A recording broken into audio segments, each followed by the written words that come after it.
तरह से ये संस्कृत हिंदी से संस्कृत में अखबार बनाना सीखा। उसके बाद ठीक है, ये कार्य है तो क्या कहेंगे इसको? साग छठी। साग छठी। और अगर ये लिख रहा है तो इसको लिखने का कार्य कर रहा है, तो ये क्या कर रहा है? सह। ये हैं संस्कृत के शिक्षक। इनकी शुद्ध संस्कृत और इनका पढ़ाने का तरीका बच्चों को संस्कृत जैसे जटिल विषय में रुचि जगाता है।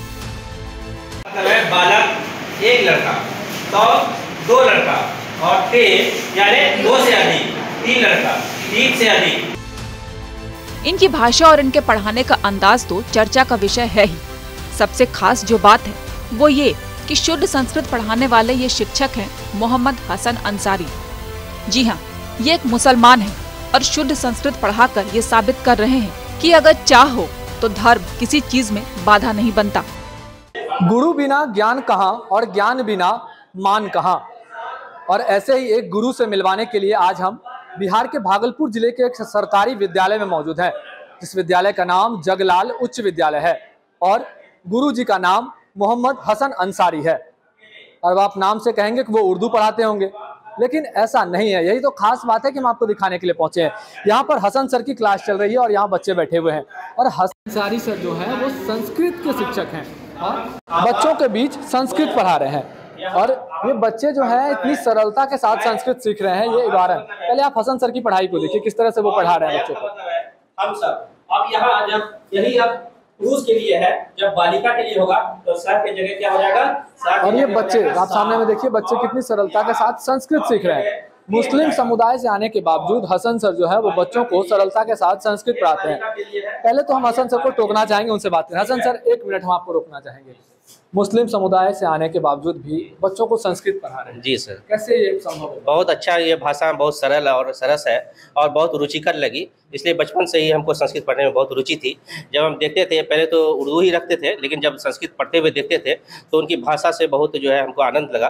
तो हमने बचपन से ही लगभग 4 क्लास से ही हमने संस्कृत पढ़ा और हमने संस्कृत में ही MA किया। और संस्कृत बहुत अच्छा, मेरा हमेशा परसेंटेज भी अच्छा रहा और बहुत अच्छी भाषा है। इसको सभी को बल्कि पढ़ना चाहिए और सीखना भी चाहिए।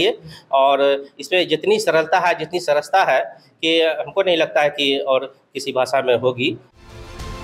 भागलपुर के एक सरकारी विद्यालय के ये गुरुजी कुछ इस तरह बच्चों को पढ़ाते हैं कि बच्चे बड़ी आसानी के साथ संस्कृत जैसे कठिन विषय को सीख लेते हैं। शिक्षक हसन अंसारी तरह तरह की गतिविधियों के जरिए बच्चों को संस्कृत की शिक्षा देते हैं।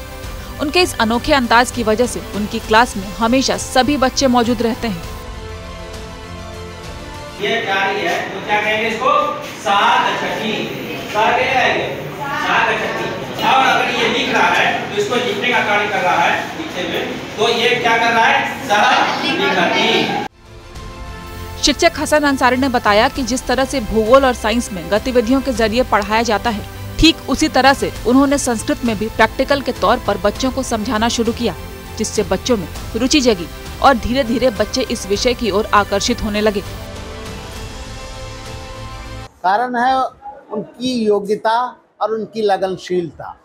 वो लगातार समय से पहले आना और समय के बाद जाना, और बच्चे को जब तक स्कूल में है बच्चे को लगातार प्रेरित करना, पढ़ाना, और उसको मतलब पढ़ाने का अंदाज भी उनका ऐसा है जिसमें कि मतलब वो जो बच्चे बहुत ही प्रभावित होते हैं और मतलब उनके क्लास में किसी तरह की नॉइस आपको नहीं मिलेगी। किस तरह से अनोखे अंदाज में पढ़ाते हैं वो? एक तो अनोखे अंदाज, उनके पढ़ाने का अंदाज भी अलग है। वो डेप्थ नॉलेज के साथ साथ वो अलग अलग के क्या कर रहे हैं, पठन सामग्री बनाकर बच्चे को वो मतलब पढ़ाते हैं। पढ़ाने का अंदाज चूँकि अलग है, इसलिए बच्चे बहुत प्रभावित होते हैं। आज जहां धर्म के नाम पर कई बार लोग एक दूसरे की जान लेने पर उतर आते हैं, वैसे माहौल में एक मुसलमान होकर इतने अच्छे तरीके से बच्चों को संस्कृत पढ़ाकर मोहम्मद हसन अंसारी एक नया और एक बहुत बेहतरीन उदाहरण पेश कर रहे हैं, जिससे सबको सीख जरूर लेनी चाहिए।